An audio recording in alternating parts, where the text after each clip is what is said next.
يضلله فلا هادي له. اللهم صل وسلم وزد وبارك على إخواننا سيدنا محمد صلى الله عليه وسلم وعلى آله وأصحابه أجمعين. قال الله تعالى في كتابه الكريم: أعوذ بالله من الشيطان الرجيم. بسم الله الرحمن الرحيم. شهر رمضان الذي أنزل فيه القرآن هدى للناس وبينات من الهدى والفرقان، فمن شهد منكم الشهر فليصم، ومن كان مريضا أو على سفر فعدة من أيام أخر، يريد الله بكم اليسر ولا يريد بكم العسر، ولتكملوا العدة ولتكبروا الله على ما هداكم ولعلكم تشكرون. Hadirin rahimakumullah, pertama-tama marilah kita panjatkan puji dan syukur kehadirat Allah Subhanahu wa taala yang telah memberikan kita nikmat iman dan Islam, dan terutama nikmat sehat, sehingga sampai saat ini kita bisa melaksanakan ibadah saum Ramadan yang ke-11, dan tentunya dengan nikmat sehat ini kita bisa melaksanakan ibadah-ibadah yang lainnya. Dalam suatu riwayat hadis yang diriwayatkan oleh Abu Dawud wa Tirmidzi berkaitan dengan Ramadan ini, ada satu nasihat buat kita semua. Al-jannatu mustaqatun ila arba'ati nafarin, taril Qur'ani wa hafidil lisani wa muqimil din'an wa sha'imi fi syahri Ramadan. Al-jannatu mustaqatun, surga yang diciptakan Allah Ta'ala sebetulnya merindukan empat golongan dari kita, umat Muhammad sallallahu alaihi wasallam. Seandainya kita bapak-bapak pergi keluar kota 1 hari 2 hari, dirindukan oleh istrinya, dirindukan oleh anak-anaknya, dirindukan oleh keluarganya, maka sesungguhnya dia akan berbahagia begitu pulang ke rumah. Kerabat kita, keluarga kita menyambut kita dengan riang gembira. Nah, ini adalah suatu ciptaan Allah, suatu makhluk Allah yang agung. Al-jannah, yaitu surga. Al-jannatu mustaqatun ila arba'ati nafarin.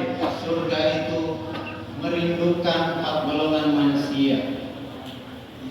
Jadi yang merindukan itu surga, bukan kita, bapak-bapak, ibu-ibu.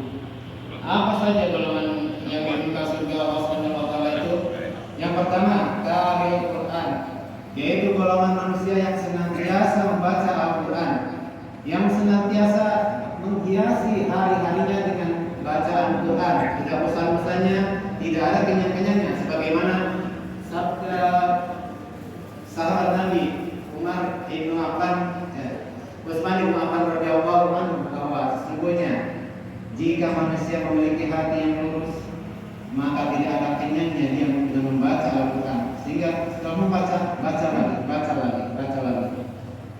Dan ada suatu riwayat hadis Nabi Sallallahu Alaihi Wasallam untuk mereka yang membaca Al-Quran bukan hanya dirindukan oleh surga.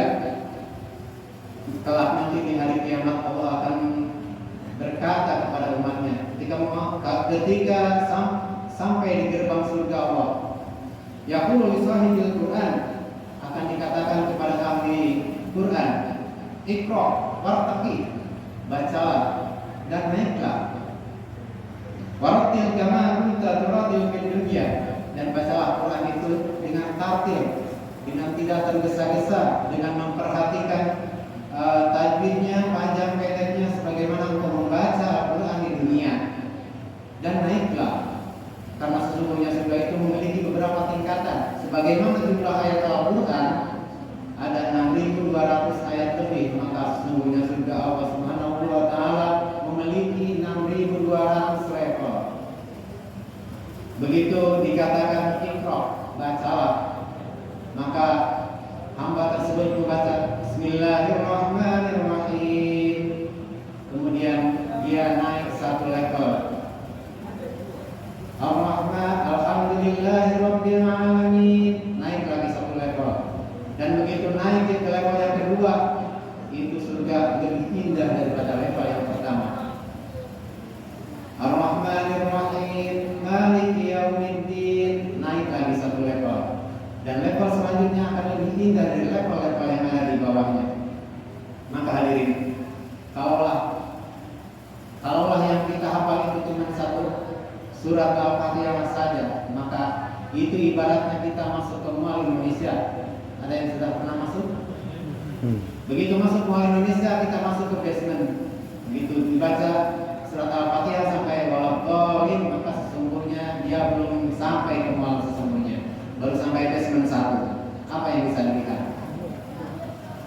Maka sesungguhnya kalau kita lihat anak-anak di Palestina, anak-anak di Sudan, umur 7 tahun, 8 tahun, mereka sudah hafid Al-Quran. Padahal mereka hidup di bawah tekanan bangsa Israel. Mereka hidup di bawah tekanan senjata kaum Yahudi. Masya Allah. Tapi mereka, semangat mereka untuk mencapai surga tertingginya Allah tidak putus. Mereka terus mempelajari Al-Quran, menghafal Al-Quran. Ibu-ibu, bapak-bapak, sesungguhnya di dalam Ramadan ini jangan lewatkan kita, hiasi hari-hari kita dengan Al-Quran. Ya mungkin ada yang bertanya, saya sibuk, saya banyak kerjaan. Sebetulnya dalam sepanjang kita bekerja bisa kita membaca Al-Quran. Misalnya ibu-ibu yang lagi masak, lagi ngiris bawang, Bismillahirrahmanirrahim, kikis terus itu sampai akhir. Nah itu saya jamin masakannya akan lebih enak daripada ibu-ibu yang masak hatinya mulutnya bergumam. Anak saya nggak bisa diatur, kalau saya belum pulang, saya jamin ini. Terus yang kedua, orang yang dirindukan oleh jannahnya Allah adalah wahafidul lisan, mereka yang senantiasa menjaga lisannya. Sayyidina Umar bin Khattab radhiyallahu anhu berkata bahwa sesungguhnya manusia yang hatinya lebih lurus kepada Allah, maka dia akan menjaga lisannya.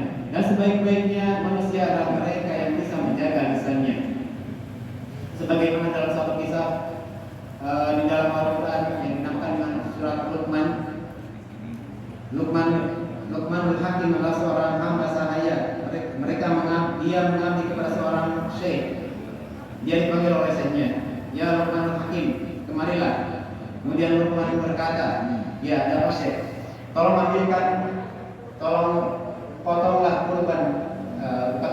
binatang kambing 1 dan ambillah daging terbaik padaku. Kemudian Luqmanul Hakim memotong kambing tersebut dan membawakan daging lidahnya kepada tuannya. Setelah sampai kepada tuannya diterima, kemudian tuannya berbicara kepada Luqmanul Hakim, ya Luqmanul Hakim, ambil lagi 1 ekor kambing, potonglah dan ambillah daging terburuk yang ada pada kambing tersebut. Kemudian Luqmanul Hakim tersebut memotong kembali kambing tersebut dan kembali membawanya kepada syekhnya tersebut. Setelah sampai pada syekhnya, ini kambing daging yang kau minta. Kemudian syekhnya berkata, ya Luqmanul Hakim, kenapa ketika saya meminta daging yang terbaik kau bawakan daging lidah, kemudian ketika minta daging yang terburuk kau bawakan lidah pula? Ada apa sebetulnya? Begini Syekh, sesungguhnya manusia itu mulia atau hinanya seorang manusia ditentukan oleh lidahnya. Sebaik-baiknya lidah ialah sebaik-baiknya manusia. Dan barang siapa orang yang tidak menjaga lidahnya, maka sesungguhnya dia lebih hina dari binatang. Ulaika kal'an'am bal hum adall. Mereka itu seperti binatang, bahkan lebih hina dari binatang. Selanjutnya yang ketiga, orang yang dirindukan oleh jannahnya Allah Subhanahu wa taala, pemukmil ji'an. Mereka yang memberi makan pada orang-orang yang lapar. Kalaulah kita selama Ramadan ini menahan lapar, menahan haus selama siang hari, masih ada harapan. Nanti ketemu maghrib kita bisa berbuka. Tapi bagaimana dengan saudara kita yang siang hari puasa, sore puasa, dan bahkan menjelang maghrib juga belum tentu dia mendapatkan sesuatu untuk berbuka puasa? Ya, Marilah kita ambil ibadah dari ibadah Ramadan ini. Selanjutnya, yang nomor 4. Yang nomor 4, orang yang dirindukan oleh surganya Allah Subhanahu wa taala, washaimi fi syahri Ramadan. Mereka yang saum, mereka yang puasa di bulan Ramadan. Itulah 4 golongan orang yang dirindukan oleh surganya Allah Subhanahu wa taala. Dan apabila kalau kita balik logikanya bahwa 4 golongan yang dirindukan oleh surganya Allah Subhanahu wa taala adalah yang pertama, orang yang siang, orang yang puasa di bulan Ramadan. Lalu puasa seperti apa yang dirindukan oleh surga Allah? Apakah puasa yang hanya menahan lapar dan dahaga saja? Tentunya bukan. Puasa yang dirindukan oleh surganya Allah adalah puasa yang menjaga lidahnya, yang memberi makan kepada orang yang kelaparan, dan yang selalu dihiasi dalam puasa dengan bacaan-bacaan Al-Quran. Mudah-mudahan kita diberi kekuatan untuk menjaga lisan kita, menjaga hati kita, memberi makan kepada orang yang kelaparan, dan menjaga saum kita. Amin. Barakallahu li wa lakum. Allahumma shalli ala sayyidina Muhammad. Allahumma shalli ala sayyidina Muhammad.